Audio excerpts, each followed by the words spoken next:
जिस पत्नी को मज़दूरी करके मैंने बड़ा आर्किटेक्ट बनाया, उसी ने मेरे गंदे कपड़े देखकर मुझे धक्के मारकर घर से निकाल दिया।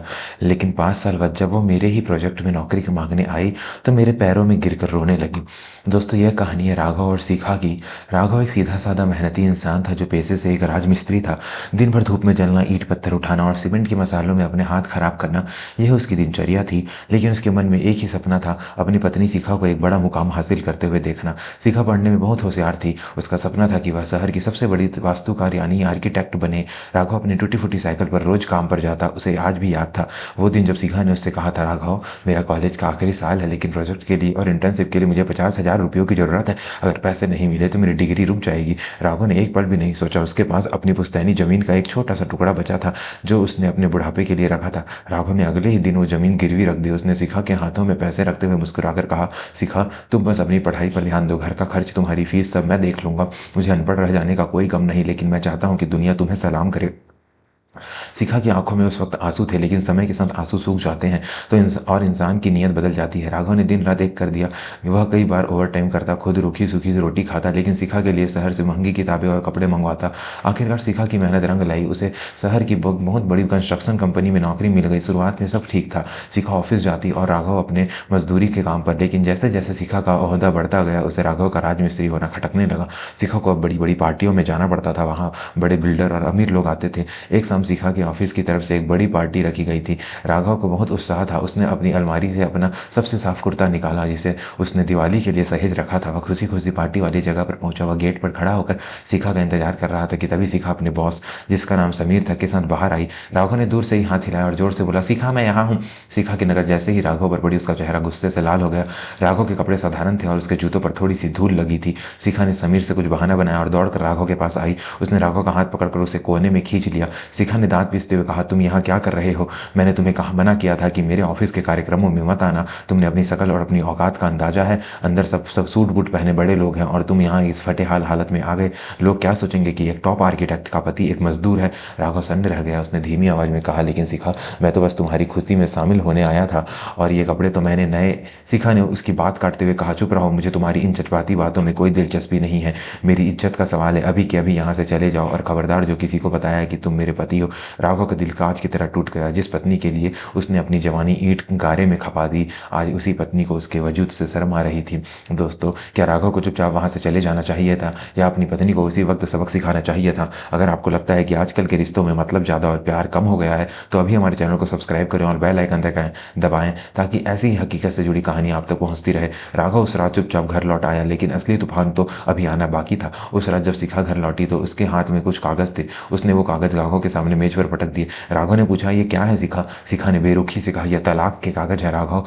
अब मैं तुम्हारे साथ और नहीं रह सकती। हमारा कोई मेल नहीं है। मेरा उठना बैठना भाई सोसाइटी में है और तुम वही के वही रह गए। मुझे अपनी ज़िंदगी के आगे बढ़ना है और समीर सर ने मुझे शादी के लिए प्रपोज किया है।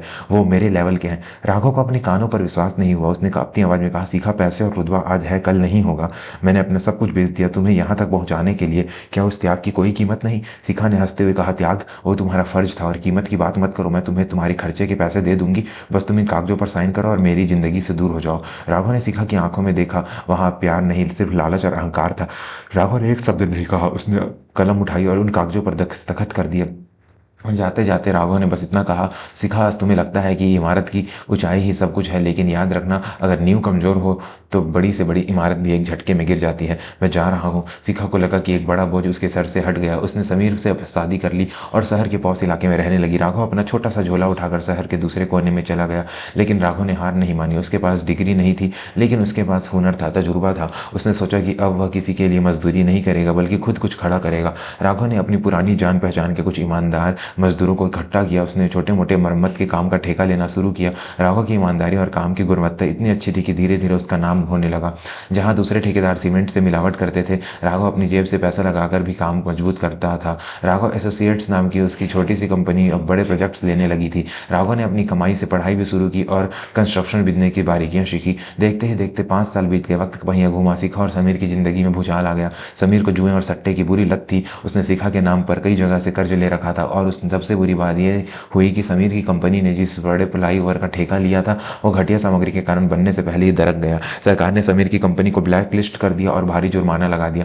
शिखा और समीर सड़क पर आ गए। उनका घर, गाड़ी, सब कुछ नीलाम हो गया। अब उन्हें रहने के लिए किराए का घर ढूंढना पड़ रहा था। समीर ने शराब के नशे में शिखा को मारना पीटना शुरू कर दिया। शिखा को अब राघव की याद आने लगी। वो राघव जो खुद भूखा रहकर उसे खाना खिलाता था, जिसने कभी ऊंची आवाज में उससे बात नहीं की थी। पेट पालने के लिए शिखा को अब नौकरी की सख्त जरूरत थी, लेकिन बदनामी की वजह से कोई भी बड़ी कंपनी उसे नौकरी नहीं दे रही थी। तभी उसे पता चला कि शहर के बाहरी इलाके में एक बहुत बड़ा ग्रीन हाउसिंग प्रोजेक्ट बन रहा है और वहाँ आर्किटेक्ट की जरूरत है। शिखा के पास कोई चारा नहीं था। वह अपना पुराना पोर्टफोलियो लेकर वहाँ इंटरव्यू देने पहुंच गई।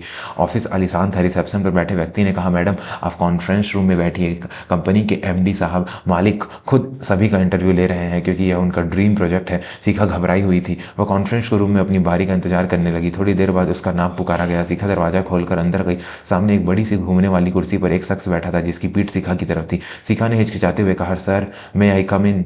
कुर्सी घूमी। शिखा के पैरों तले जमीन खिसक गई। सामने महंगे सूट में आत्मविश्वास से भरा जो शख्स बैठा था वो कोई और नहीं राघव था। लेकिन वो पुराना दबा कुचला राघव नहीं था। वह राघव बिल्डर्स एंड डेवलपर्स का मालिक राघव था।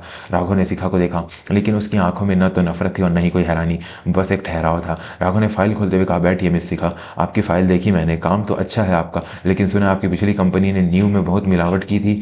शिखा की जुबान तालू से चिपक गई थी। उसका गला सूख गया। उसकी आंखों में आंसू बहने लगे। वह अपनी जगह पर खड़े खड़े ही रोने लगी। वह दौड़कर राघव के पास गई और उसके पैरों के पास घुटनों पर बैठ गई।